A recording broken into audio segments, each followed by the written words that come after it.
안녕하십니까, 이실장입니다. 오늘 드릴 말씀은 구형 1787과 신형 1787의 패턴 변화에 대한 말씀이에요. 눈치가 빠르신 분들은 눈치채셨을 거예요. 한 2, 3년 전부터 뭐가 바뀐 것 같네 라고 느끼셨을 거예요. 자, 얘는 가공이 끝난 상태긴 하지만 얘는 가공이 전의 상태. 얘를 길들인다고 이 모양이 나오진 않아요. 뭐가 바뀌었냐? 신형 모델들이 엄지가 좀 내려왔어요. 그래서 자세히 보시면 이 반달 부분이, 이 부분이 되게 비대칭적으로 보일 거예요. 보이시나요? 아이고. 얘는 좀 대칭적으로 나온다면 얘는 보면 어떻게 됐어요? 약간 비대칭적으로 나오죠. 그리고 검지 이 부분의 공간도 보면 되게 넓죠? 네. 틀려요, 패턴 자체가. 아소상이 패턴에 변화를 줬다는 얘기를 제가 몇 년 전에 들었었어요. 그때 선수 글러브들이 이제 시즌 초에 시범 경기 때만 나가야 될 것들은 저한테 먼저 제가 가공을 해 나갈 때 글러브가 처음에 잘못 나온 줄 알았어요. 왜 이러지? 뭐가 틀리네? 밸런스가 완전 바뀌었더라고요. 그래서 물어봤더니 아소상이 패턴에 변화를 줬다고.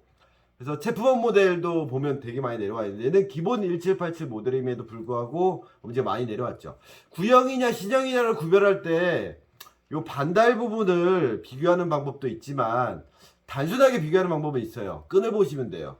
끈피의 폭이 이 웹의 폭이랑 손가락 폭이랑 이 바닥에 돌돌이 말려있는 끈들 있죠. 이게 다 똑같은 끈으로, 얇은 끈으로 써진 게 신형이고요. 보시면 얘는 되게 넓죠, 면적이. 그래서 손가락 끈의 이 폭이 넓게 돼 있어요. 그래서 바닥 끈보다 이게 넓게 돼 있는 게 구형이라고 보시면 돼요. 구형은 글러브를 꼈을 때 손이 좀 중앙부에 위치한다고 보시면 돼요. 그래서 그냥 딱 잡으면 이 정도 각이 나오는데, 신형 같은 경우에는 어떤 느낌이냐면 똑같이 111을 착수를 해도 엄지가 되게 내려가 있죠. 그리고 검지 끝에서 고가 되게 높아요. 네. 형태가 틀려요.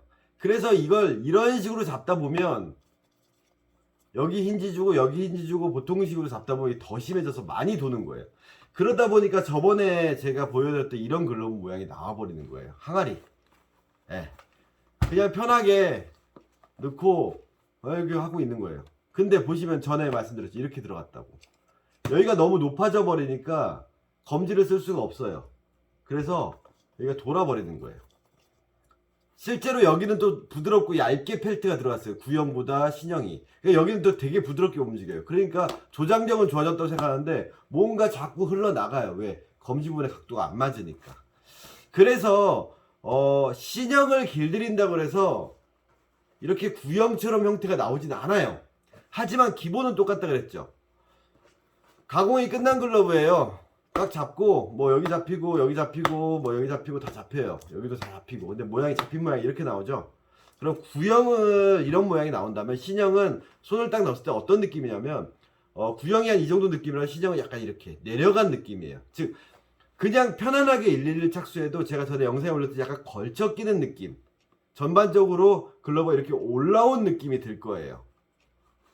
하지만 놓쳐야 되지 말아야 될 거는 딱 하나. 제가 늘 말씀드리죠. 왜 어떤 사람 그래요. 이 실장 네 얘기는 마치 강영국의 이야기처럼 산책에서 끝나서 산책으로 시작해서 산책으로 끝나듯이 맨날 인체의 신비에서 시작해서 인체의 신비로 끝난다고. 마찬가지예요. 관절. 즉 관절을 잘 잡아주셔야 되고 이 관절에서 연장선을 만들어 주셔야 돼요. 그래서 이렇게 관절을 만들어 줘도 모양 자체가 구형 모양은 안 나와요. 하지만 물릴 수 있게.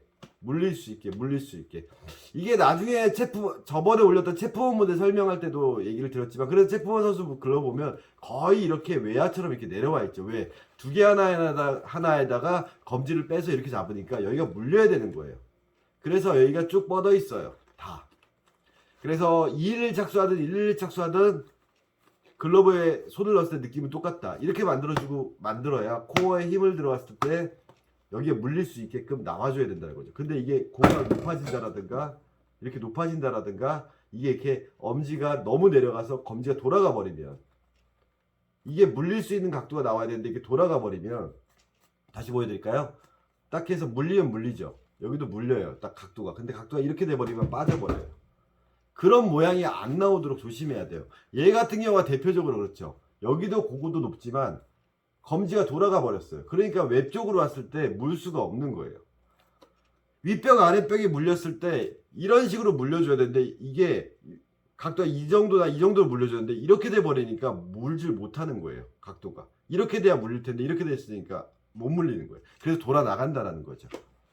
눈치 빠르신 분들은 채셨을 거예요. 그래서 최근에 나온 1787, 1786, 1786도 마찬가지예요. 모델들 이제 중고로 뭐 어디서 길각 잡았다라든가 아니면 본인이 DIY 하셨다라든가 뭐 중고로 구하는데 뭐 길 잡아서 잡혀 있다라고 해서 구매하셨는데 공이 막 도는 분들 저희 공방 많이 오시는데 그게 패턴의 변화에 이제 적응을 해야 되는데 그냥 옛날 그 모습 이런 것들은 진짜 이렇게 만들어도 잡혔거든요.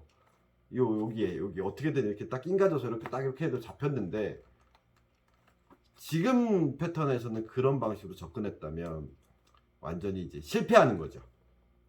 그래서 제가 글러브 가공한 모양 보면 패턴마다 다 모양이 틀려요. 길들여진 모양이. 그리고 같은 패턴이라도 사용하는 사람의 포지션이라든가 손 크기, 기존에 썼던 글러브에 따라서 외간격이나 손가락 간격들이 다 달라요.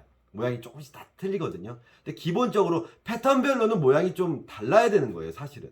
모든 글러브가 똑같이 일정하게 나올 수는 없어요. 근데 다 보면 내야 다 무조건 다 이렇게 해가지고 이렇게 이거 그거는 좀 잘못된 거죠. 그래서 엄지가 각도가 내려와 있다라는 걸 좀 인지를 하시고 이게 이제 패턴이 바뀐 부분들이 이제 어떻게 써야 되냐는 부분에서는 기본부터 찾아가시면 돼요. 5개의 인체의 신비 관절을 통해서 아 글로브 밸런스가 이렇게 나온 거구나 라고 찾아가시면 좀 쉬울 거예요. 좀 도움이 되셨나요? 잘 모르시는 분들이 있어서 쓸데없는 얘기 또 한마디 더 올려드렸습니다. 그래서 가장 대표적인 내야 패턴 1787, 1786 이 모델들은 패턴이 바뀌었다라는 거 한 2, 3년 전부터 꼭 기억해 주시고요. 바뀐 패턴을 구별 잘 못하시겠다 반달 보시고 잘 안되겠다면 끈피만 보셔도 충분히 구별 가능하시다라는 거 말씀드렸습니다. 감사합니다.